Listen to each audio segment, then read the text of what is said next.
waxyigii irmaanaa 23 sano ayaa go'ay raxmadda iyo nicmada alle ayaa biyo dhigtay meel walba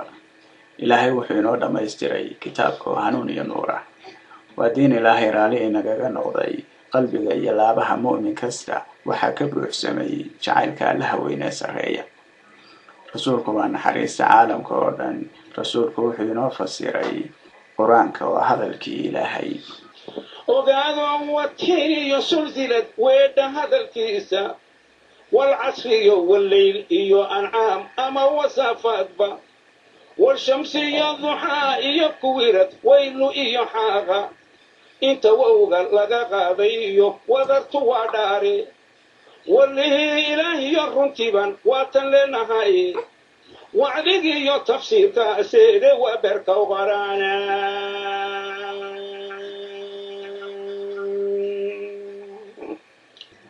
saxaabadu waxay fahmeen wixii uu rasuulku baray ee uu xag alle kala yimi waxay garteen xilka iyo mas'uuliyadda ka saaran caalamka iyo inaanay sinaba looga baxsan karin waxa ay raali ku noqdeen wax kastoo ku soo gaara ilaahay dartii waxay ahaayeen kuwa ilaahay dhadhan siiyey macaanka iimaanka waxa ay u kala dheeraynayeen rasuulka sallallahu calayhi wasallam oo u ahaa tusaale iyaga iyo caalamka oo dhan geesinimada deeqsinimada cafinta dhowrsoomida sabirka iyo go'aan qaadashada saxaabadu waxay ahaayeen tilmaanta ugu wanaagsan ee dadka muslimiinta ah waxa uu rasuulku u yimi iyaga oo jahli ku sugan muddo yar kadib waxa ay gaadheen meesha ugu sarreysa waxayna tusaale u noqdeen caalamka oo dhan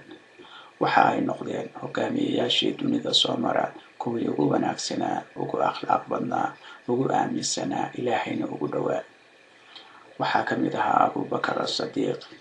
awoodda uu siiyey ilaahay ee uu ku gaaray darajadaasi may ahayn mid jirka ah ee waxay ahayd mid qalbiga ka imanaysay waxa uu rumaysnaa allah iyo rasuulkiisa ilaahay wuxuu laabtiisa ka buuxiyey jacayl uu abubakar ku gaar yeelay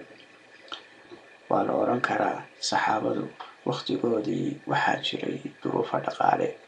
dad qabaa'il isku dila iyo wax badan oo ka mid ah waxa maanta Soomaalida dhex yaala maadaama ay rumaysnaayeen allah iyo rasuulkiisa saameyn kuma lahayn jaahiliyadu waxaa dhici jirtay wiil iyo aabihii iyo laba walaalo ah inay seefahoodu isgaaraan waxay ahayd mabda ilaahi ah oo hogaaminayay nabi maxamed sallallahu calayhi wasallam waxay ka shaqaynayeen oo isugu geeyeen awoodooda oo dhan sidii ay naxariista ilaahay u gaari lahayd bashariyada oo dhan نفواني ما وقت بينني وريو تاريخي وياها أدون كنا قلبي وأول هرياي ودنا لما هران بنقيو وحن كسيجيني ورانكي إسرائيل إنتانو واجبكي قدانين أما هو ذا صحيان ويش كنا قيرين ويسادا هدينينا كان والله استوى ضيانا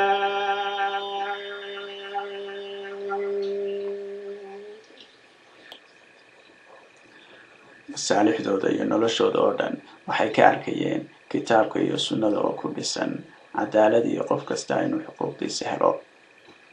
saxaabadu waxay dareensanaayeen inay mas'uuliyad ka saaran tahay gaarsiinta fariinta Alle waxayna arkayeen inaan xilka sinaba looga carari karin saxaabadu waxay ka tageen wixii kala qaybin jiray iyo wixii ay kala lahaayeen waxayna qaateen awaamir isku mid ah oo ah kitaabka Alle iyo sunnada nabi maxamed sallallahu calayhi wasallam waxay xalisay khilaafkoodii iyo wixii ka horeeyay islaamka waxaa abuurmay ummad ujeedo kaliya leh oo ah inay caalamka ka dhaqan gasho shariicada islaamka cid walbaana ay xaq u leedahay in diinta la soo gaarsiiyo saxaabadu waxay ku guuleysteen adduunyadana ku soo kordhiyeen waxyaalo badan waxaa lagu xasuustaa dowlad wanaag cadaaladda xeerarka dagaalka iyo barashada cilmiga islaamku waa xiriirka qofka iyo ilaahay abuurtay ka dhaxeeya waxay ahaayeen tusaale cid walbaaba ay hanuun ka arkayso cadowgooda iyo cid waliba waxay arkayeen inay yihiin dad run sheegaya kuwani waa saxaabadii uu nebigu wax baray. waxaa ka mid ahaa imaamulcaadil cumar radiallahu canhu. wuxuu u yahay taariikh iyo raasamaal caalamka oo dhan. wax badan oo ka mid a nidaamka dawliga ah ayaa lagu xasuustaa waqtigii cumar. waxa uu ka mid ahaa hogaamiyaashii islaamka soo maray kuwii ugu sarreeyey. waa tusaale aanu iftiiminayno muhiimadda ay leedahay